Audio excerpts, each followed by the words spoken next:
Have you ever wondered what makes someone just so persuasive? Or why you tell the exact same story completely differently to your mom than you do to your best friend? Well, believe it or not, you're already using an incredibly powerful tool every single day, probably without even realizing it. So today, we're going to pull back the curtain and demystify what it is. You know, when we think of writing, our minds usually jump to the classics, right? Novels, newspapers, magazines, the big important stuff. It's the foundation of how we've shared ideas and stories for centuries. But of course, writing has absolutely exploded beyond the printed page. I mean, it is the engine of our entire digital world. Just think about it for a second. Every email you send, every text, every single Instagram caption, that's all writing, specifically crafted for a moment. And it gets even more personal than that. Writing is, well, it's literally everywhere. It's on the t-shirt you might be wearing right now, the logo on your coffee cup, and yep, even that forgotten shopping list stuck to your fridge. So that brings up a really interesting question. What could a massive novel, a 280-character tweet, and a simple shopping list possibly have in common? I mean, on the surface, they seem like they're from different planets, but they all share a secret structure, a kind of blueprint that makes them work. To find that secret, we're actually going to zoom in on the simplest example we just saw, and this is where it all starts to click. All right, take a look at this. It seems so boring, right? So mundane. Just a list of stuff to buy. But I promise you, hidden inside this everyday little note is the master key to all effective communication. So to crack the code, we just need to ask three really simple questions. Who wrote this thing?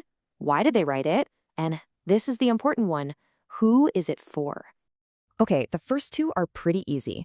The purpose, the why, is obviously to get groceries, and the author, the who, is just the person who needs the stuff. Simple enough, right? But here is where everything changes. The audience, the person who's actually going to the store, is the most critical piece of this entire puzzle. Who they are completely changes whether this list succeeds or fails. Okay, let's play this out. Imagine the author is a mom, and she needs American cheese for her kids' sandwiches. If she's the one going to the store, writing cheese on the list is perfect. She knows exactly what kind to get. But what if she gives the list to her husband? He sees cheese and might come home with some fancy Gouda. The purpose fails. To work for that audience, the message had to be more specific, like Kraft American cheese slices. See the difference? And boom, there it is. That's the secret. Every single piece of communication, from a shopping list to a State of the Union address, is this constant dance between these 3 points: the author, the audience, and the purpose. This is what's known as the rhetorical triangle. So, now that we've uncovered this framework, let's give it its proper name and really dig into just how powerful this idea is.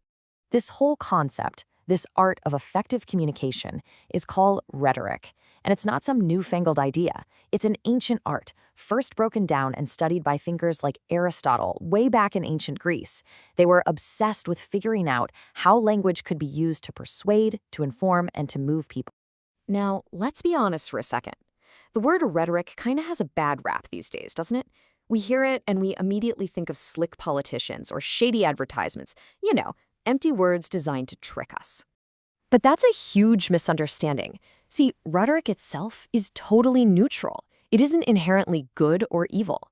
The best way to think about it is like a tool, say a baseball bat. On its own, it's just a shaped piece of wood.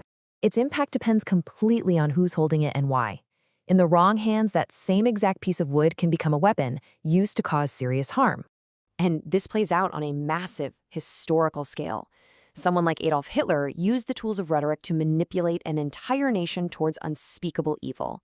And, on the flip side, Dr. Martin Luther King Jr. used the very same tools of rhetoric to inspire millions and fight for justice and immense good. Same tool, radically different outcomes. So the whole game is about how you use the tool. And lucky for us, the ancient Greeks didn't just spot the framework. They also gave us a breakdown of the 3 main techniques you have in your rhetorical toolkit. Aristotle figured out that pretty much all effective communication uses a blend of 3 persuasive appeals. You've got logos, which is the appeal to logic, pathos, the appeal to emotion, and ethos, the appeal to character and credibility. So first up is logos. You can think of this as the appeal to the head. It's all about building a rational argument using cold, hard evidence. We're talking facts, statistics, expert testimony, that kind of stuff. It's the part of your message that says, here's the proof. Next, you've got pathos. This is the appeal to the heart. Because look, logic might convince someone's brain, but it's emotion that actually gets them to act.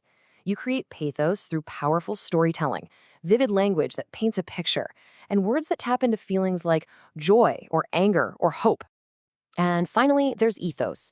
This is the appeal of character, and it is crucial. Ethos basically answers the audience's quiet, nagging question, why should I trust you? You build ethos by showing you know what you're talking about, by being honest, and by proving you're a credible, trustworthy source. Okay, so what does all this ancient Greek stuff really have to do with you and your day-to-day life? Well, let's bring it all home and talk about your modern-day superpower. Here's the most amazing part. You are already a master of rhetoric. You really are. Just think back to that example of telling a story about your weekend. You instinctively, without even thinking about it, change the details, your tone, maybe leave a few things out when you tell it to your best friend versus when you tell it to your mom. You're adjusting your message for your audience and purpose. That's rhetoric in action. So, the big takeaway here isn't that you need to go learn some brand new, complicated skill. Not at all. It's about becoming more conscious, more aware, and more intentional with the incredible communication skills you already have. It's about shifting from just doing it on instinct to doing it with intention. At the end of the day, rhetoric is simply the tool we all use to be understood. It's how we connect with people and make our ideas land. It's a tool for change, big and small. So the only question left, really, is how will you use it?